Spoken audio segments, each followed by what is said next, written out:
In Macon County, Alabama, a search is underway for 2 escaped juveniles. Descriptions on who to look out for are just ahead. Teresa, Phil, when we heard from crew members just moments ago, I can tell you the look on their faces was a look of determination. They tell me they take every rescue and recovery seriously, but when it comes to looking for children, especially considering most of the crew members are parents themselves, there's a different sense of urgency. In a story you saw first on 3, one man has died following an early morning shooting at BJ's Lounge on Staley Avenue in Opelika. And off in the distance there, you can see crews with the Georgia Department of Transportation and also the Harris County Sheriff's Office. They have that area just before Hamilton blocked off, and also the other side of 27, that's East Bonnaker Road, and that's where the J&J Food Mart is, just to give you all a point of reference. Now, some of you drivers may be a little bit frustrated with today's blockade, but let me just go behind the camera right now and show you how much water we're talking about here. It's just devastating amounts. And see behind me, the scene is starting to clear up, but as we go to video now, I can show you just how active the scene was just moments ago. Bill, Teresa, you guys just missed it just moments ago. There was lots of laughter and cheering and smiling.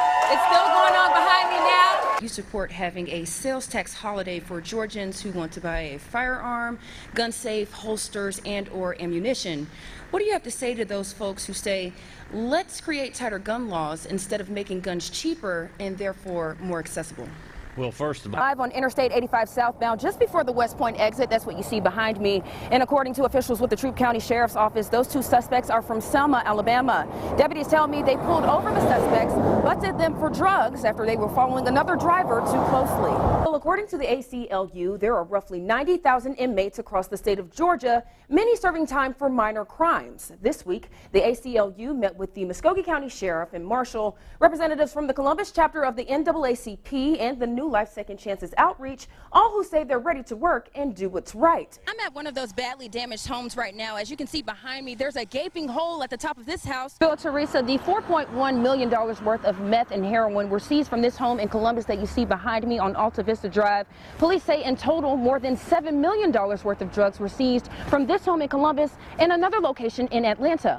Teresa, Phil, Columbus Fire and EMS confirmed to News 3 that the shooting did happen just before 10 here on Wickham Drive. This is South Columbus, just to give you all a point of reference. I just wrapped up a conversation with Lee County Sheriff Jay Jones, and he tells me info regarding frequent police visits to this home you see behind me where the shooting happened will be used as part of the investigation. Phil, I'm near the water park at the Great Wolf Lodge here in LaGrange, and as you can see behind me, there's lots of construction underway. She says her goal tonight in that city council meeting that's slated to start soon is not to point her finger at any one person, but to just simply stress that she just wants to be able to do the very best job possible for the city of Lumpkin. Johnson tells me one of his members graduated high school and is now working full-time. He tells me the others are in middle school. He says he tries to keep them until they finish high school, making room for other young men who could use some guidance. When it comes to information on Friday's dance, just click on this story on our website. That's wrbl.com. Teresa. All right, thank you so much, Ashley. I decided to give it another shot.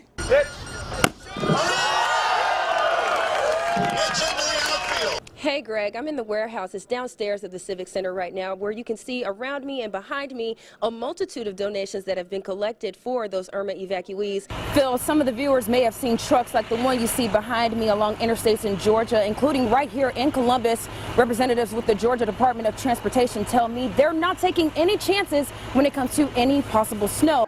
Let me see your hand! Monday, Troup County authorities exclusively provided News 3 this dash cam video. The arrest happened Sunday near the intersection of New Franklin and Wares Cross Roads. Authorities say Quandrell Steele is accused of stabbing 3 people, robbing them and others at a Bradford County home in Florida. Face away from me! Back up!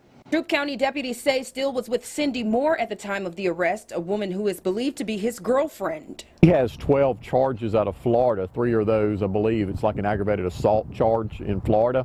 And her charges are pending in Florida because they really don't know her relation to the crime at this point. I think hers is going to be she knew about the crime and she fled the state with him. I'm standing near the intersection where those 2 suspects wanted in Florida were taken into custody right here in Troup County. I'm going to go behind the camera now and show you just how busy this area is. To my right, you can see the Hillcrest Food Mart, and to my left, you can see a plaza with a convenience store and also a pizza shop. Thankfully, according to police, those suspects were taken into custody without incident. But when it comes to one of those suspects, I learned they're no stranger to Troup County. He did have a previous booking charge here in our jail in 2014. It was a theft by shoplifting charge. in 2014. In that booking charge, he did list a Start Florida address. There was not a LaGrange address. Troup County investigators say it's still not clear what brought Steele and the woman to the valley. Put your hands up outside of the window. Open the door. And at last check, 2 of the victims have been released from the hospital. Meantime, the other is still in critical condition tonight. Teresa. Both the local chapter of the NAACP and the Phoenix City school system is responding to this video you see behind me. In the top left-hand corner, there's video of the student who posted the video to the social media Snapchat. Now, we've chosen to blur out and not even show that name because that student is a minor. Since first airing this story, we've now learned the name blurred in the video can also be found on this Central High baseball roster that I have right here in my hand. Give me an N. N. Give me an I. Give me a G. G. Give me a G. D. Give me an E. E. Give me an R. R. How does that spell? According to Randy Wilkes, the superintendent of Phoenix City Schools, most of the young men in this video are Central High School students. Monday, the Phoenix City Russell County chapter of the NAACP held a news conference responding to the racist video posted to Snapchat. It has been over 60 years since the Supreme Court ruling in Brown versus Board of Education ended segregation in the United States. Where are we going? The local chapter is asking the school system to suspend the students involved and to also implement sensitivity training. Superintendent Wilkes says the incident happened off campus. He says based on school policies, the students will not face any consequences because the incident happened outside of the school system's jurisdiction. I inquired more about the school system's policy. Does the school system have a cyberbullying policy? Yes, ma'am. We have a bullying and a harassment policy. We do, whether it's cyber or not. So the incident was online. Is that not under your cyberbullying policy? But it has to have an affiliation with the school or school system, and there is no affiliation that we can determine. They were students within the system. That's not an affiliation? They may be, no ma'am. I don't see that association. Give me an N. N. Give me an I. Give me a G. G. Unfortunately, this video came to our attention on the same day Central High held its Saturday graduation ceremony. And now that we've learned one of the students in the video is listed as a Central High baseball player, we're working to learn more about the school's student-athlete code of conduct. We'll be sure to update this story as soon as new details become available. Teresa. Tuesday, the Troup County Sheriff's Office confirmed 62-year-old Ernest Murphy and 70-year-old Tommy Holyfield were arrested Monday on charges including possession of cocaine worth about $22,000. One of our deputies, Lieutenant Nathan Taylor, was on Interstate 85 observing traffic and noticed a vehicle that was following too close behind another vehicle going around 65, 70 miles an hour. Officials tell me how they stumbled upon the drugs. After speaking with the driver and passenger, observed just some suspicions they were giving out, and after a further investigation, it was revealed that they had about 2 pounds of cocaine in the vehicle. Food that you just ate, huh?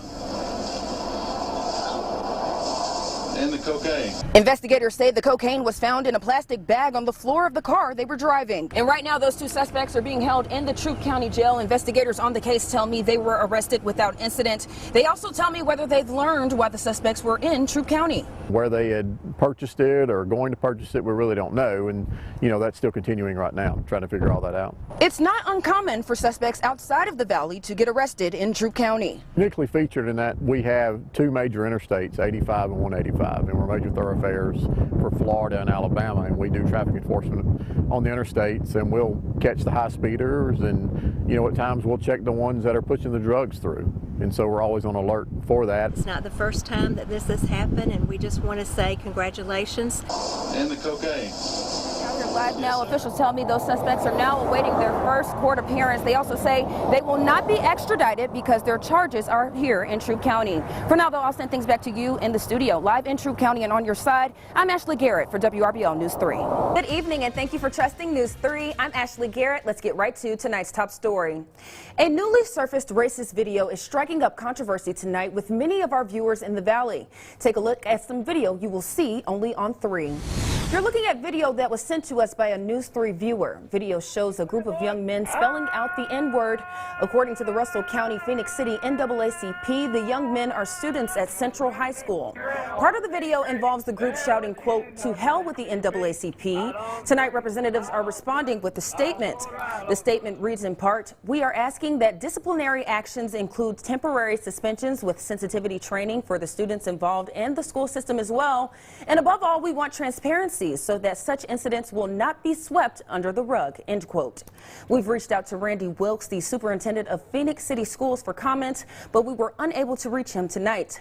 Stick with News 3 for any updates on this story. In Chambers County, it's been more than a month since an animal hoarding case came to light. Rescuers say 100 cats and dogs were seized from a mobile home. Tonight, News 3's Jesselyn Adams is following up with a rescue organization that says there are still issues at that location. Jesselyn joins us now with an update you will see only on 3. Jesselyn. A shooting near Atlanta leaves one woman dead and another one recovering tonight. According to the Clayton County Sheriff's Office, it happened outside of a high school graduation ceremony. Authorities are now saying 19-year-old Jason McCray has been arrested in connection to the shooting.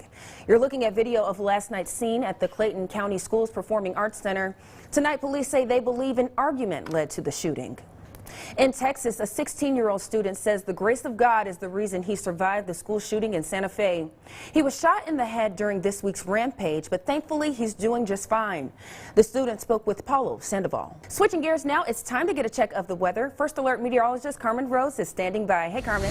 Hey, Ashley. The Duke and Duchess of Sussex, otherwise known as Britain's Prince Harry and bride Meghan Markle, will spend their first night as a married couple in Windsor Castle. An exclusive evening reception for 200 guests at the Royal Frogmore House Country Estate could make it a late night. Camila Bernal has this story. To practice, had to ask the guys what their favorite Thanksgiving food was. Oh. I like the macaroni and cheese. You gotta agree, that macaroni and cheese has to be right. And my mama does a really good job back home in Orlando. Hey, Mom and Dad, if y'all are watching. Hey there. I know that mac and cheese was on point. I wanted to try Miss Lyle's mac and cheese. Did not make it over there. I'm a big fan of green bean casserole with the crusty things on top. Yeah, that fried turkey.